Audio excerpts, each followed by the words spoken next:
সুখবর, এবার হুড়মুড়িয়ে এক ধাক্কায় পশ্চিমবঙ্গের সমস্ত ইউনিটগুলিতে আলুর দাম কিন্তু বেড়ে উঠেছে।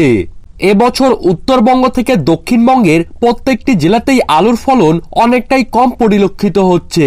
যারা সঠিকভাবে পরিচর্যা করেছেন এবং আলুর বীজ ভালো ছিল, তাদের জমি প্রতি আলুর ফলন 70 থেকে 80 প্যাকেটের মধ্যেই ঘোরাফেরা করছে এবং যাদের মোটামুটি ফলন ভালো তাদের ক্ষেত্রে কিন্তু 50 থেকে 60 প্যাকেটের রয়েছে। এবং অনেক চাষির ক্ষেত্রে আলু বীজ ভালো থাকলেও ধসার কারণে ও জাত পোকার উপদ্রবের কারণে আলুর জমি কিন্তু নষ্ট হয়ে গিয়েছে। এবছর সবথেকে বেশি ক্ষতির মুখে রয়েছেন দক্ষিণবঙ্গের চাষি ভাইরা এবং উত্তরবঙ্গে আলুর ফলন কিন্তু মোটামুটি ভালোই হয়েছে। সবকিছু পরিস্থিতিকে কেন্দ্র করে চাষি ও ব্যবসায়ীদের মধ্যে একটি ভয় লক্ষ্য করা যাচ্ছে।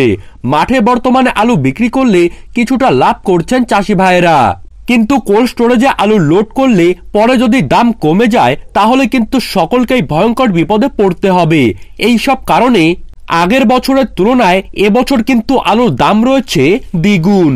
প্রতিদিনই পশ্চিমবঙ্গের বেশিরভাগ ইউনিটগুলিতেই আলুর দাম ঊর্ধ্বমুখী হয়ে উঠছে। একদিকে সমগ্র বাংলা জুড়ে আলুর ফলন কম, যার ফলে চাহিদাও কিন্তু হয়েছে আকাশ ছোঁয়া। তার পাশাপাশি প্রতিবেশী দেশগুলো থেকে যেই পরিমাণে আলুর ডিমান্ড করা হচ্ছে তাতে করে কিন্তু আলুর চাহিদা আরো বাড়তে চলেছে। বিশেষজ্ঞরা জানাচ্ছেন আলুর দাম কিন্তু তুলনামূলকভাবে এবছর কিন্তু অনেকটাই বাড়তে পারে। তো চলুন জেনে নেওয়া যাক আজ বাংলার কোন কোন জেলায় নতুন আলুর বাজার দর কত টাকা চলছে, তারই পাশাপাশি কোন কোন জেলায় আগামী দিনে আলুর দাম বাড়তে চলেছে। আগামী দিনে আলুর দাম কত টাকা পর্যন্ত বাড়তে পারে, কি হতে চলেছে আলুর ভবিষ্যৎ, তো এইসব বিষয়ের উপর কেন্দ্র করে যেই গুরুত্বপূর্ণ আপডেটগুলি চলে এসেছে তো তাই কিন্তু আমি আজকে আপনাদেরকে জানিয়ে দেব এই ভিডিওটির মাধ্যমে।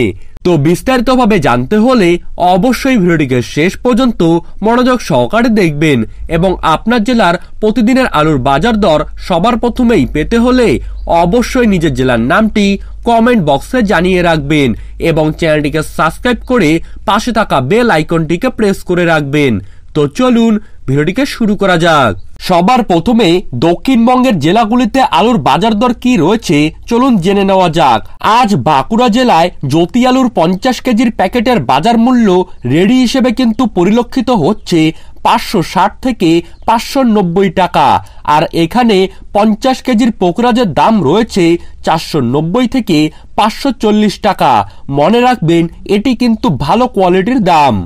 বর্ধমান জেলায় 50 কেজির ভালো কোয়ালিটির পোকরাজ হিসাবে আলুর বাজার দর কিন্তু আজকে রয়েছে 540 থেকে 580 টাকা, আর জ্যোতির ক্ষেত্রে দাম লক্ষ্য করা যাচ্ছে 570 থেকে 600 টাকা। সরকারি নির্দেশিকাকে অমান্য করে দক্ষিণবঙ্গের বিভিন্ন জায়গায় জায়গায় কোল্ড স্টোরেজ ওপেন হয়ে গিয়েছে। নির্দিষ্ট সময়ের আগেই যারা কোল্ড স্টোরেজ ওপেন করেছেন তারা কিন্তু বর্তমানে আলুর লোডিং শুরু করে দিয়েছেন। অফিসিয়াল ভাবে পশ্চিমবঙ্গে কোল্ড স্টোরেজগুলি খোলার কথা ছিল 1 মার্চ থেকে। হুগলি জেলায় আজ 50 কেজি পোকরাজ আলুর রেডি হিসেবে দাম রয়েছে 520 থেকে 540 টাকা এবং স্পেশাল কোয়ালিটির জ্যোতি আলুর দাম রয়েছে 565 থেকে 585 টাকা। পশ্চিম মেদিনীপুর জেলায় 50 কেজি রেডি হিসেবে পোকরাজ আলুর দাম কিন্তু রয়েছে 480 থেকে 540 টাকা। সাদা আলুর তুলনায় উত্তরবঙ্গের লাল আলুর চাহিদা অনেক বেশি রয়েছে। আজ উত্তরবঙ্গে লাল হল্যান্ড আলুর বাজার রয়েছে 650 থেকে 710 টাকা, আর মিডিয়াম কোয়ালিটির হল্যান্ডের দাম রয়েছে 560 থেকে 600 টাকা।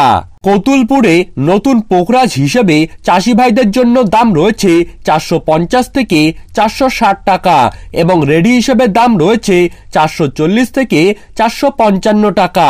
খণ্ডঘোষ ইউনিটে আজকে পোকরাজ আলুর দাম কিন্তু রয়েছে 385 থেকে 390 টাকা এবং রেডির দাম রয়েছে 450 থেকে 465 টাকা।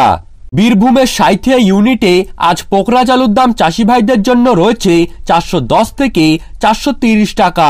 বর্ধমানের মেমারিতে আজ নতুন পোকরাজ আলুর দাম চাষি ভাইদের জন্য রয়েছে 425 থেকে 450 টাকা।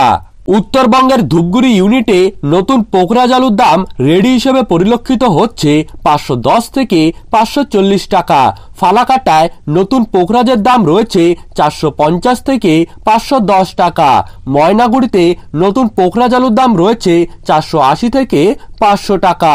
জলপাইগুড়িতে নতুন পোখরাজ আলুর দাম রয়েছে রেডি হিসেবে 525 থেকে 560 টাকা এবং কোচবিহারে নতুন পোখরাজের দাম রয়েছে 500 থেকে 540 টাকা।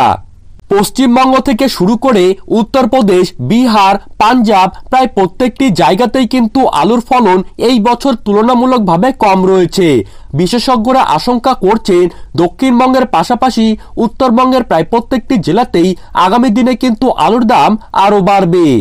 যে সমস্ত স্থানে জ্যোতি আলু উঠতে শুরু করেছে সেখানে কিন্তু তার ফলন যথেষ্টই কম। নাভি ধসার পাশাপাশি জাত পোকার উপদ্রবের কারণে এই বছর কিন্তু জ্যোতি আলুর ফলন অনেক কমে গিয়েছে, যার ফলে এই বছর কিন্তু আলুর দাম অগ্নিমূল্য হতে পারে।